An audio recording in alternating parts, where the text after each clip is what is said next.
Social মিডিয়াতেও দেখেছি যে আজকে অল ত্রিপুরা টাইগার ফোর্সের জঙ্গি কমান্ডার ইন চিফ ছিলেন রঞ্জিত দেববর্মা পরবর্তী সময়ে সারেন্ডার করেছেন কিনা সেটা নিয়ে অনেক কোশ্চেন আছে। যাই হোক, তিনি এখন বিধায়ক।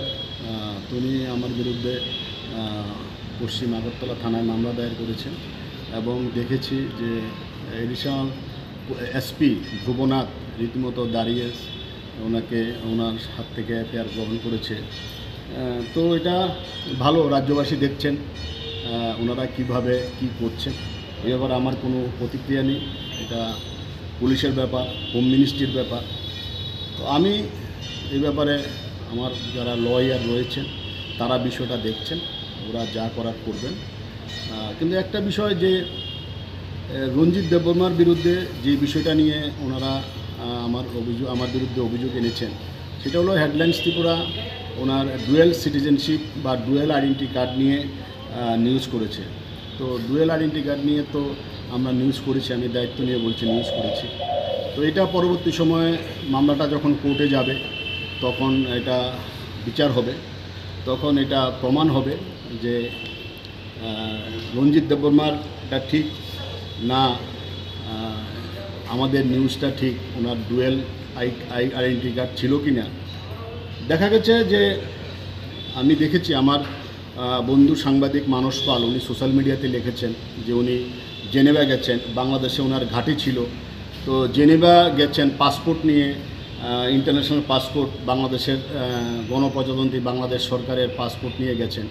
তো বাংলাদেশ সরকারের পাসপোর্ট কিভাবে আই কার্ড ছাড়া হতে পারে সেটা আমার বন্ধু মানস পাল বিশিষ্ট সাংবাদিক উনি ডিটেলস লিখে দিয়েছেন, ডিটেলস জবাব সোশ্যাল মিডিয়াতে লিখে দিয়েছেন।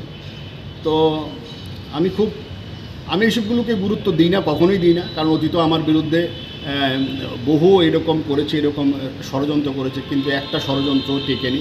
এগুলো আমি গুরুত্ব না, কারণ সত্যের পক্ষে আমি আছি, সত্যের পক্ষে আজীবন লড়াই করে যাব। কারণ রঞ্জিত দেববর্মার ইতিহাস রাজ্যবাসী জানে, সেটা হেডলাইন্স ত্রিপুরাকে বলতে হয় না, এটা প্রণব সরকারকে বলতে হয় না। রঞ্জিত দেববর্মার অতীতে কতগুলো ইনসিডেন্ট হয়েছে ত্রিপুরাতে।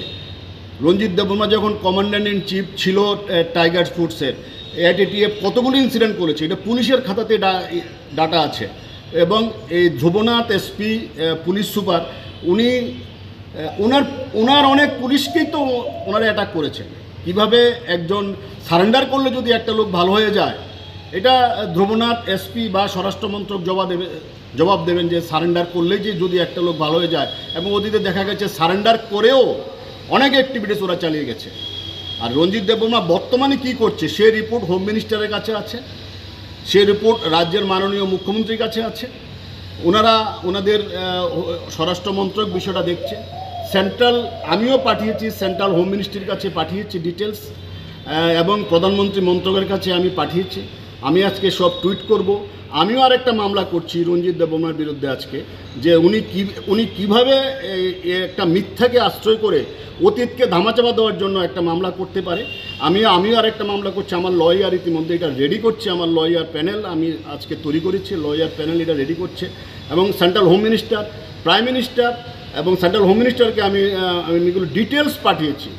গত কদিন ধরে যা হচ্ছে আমি ডিটেলস পাঠিয়েছি, ওনারা আমাকে রিপ্লাই দিয়েছে এবং ওনারা যা করার বিষয়টা করবে। আপনারা একটু ওয়েট করুন, আপনারা দেখুন যে এটা শেষ পর্যন্ত কোথায় গিয়ে দাঁড়ায়।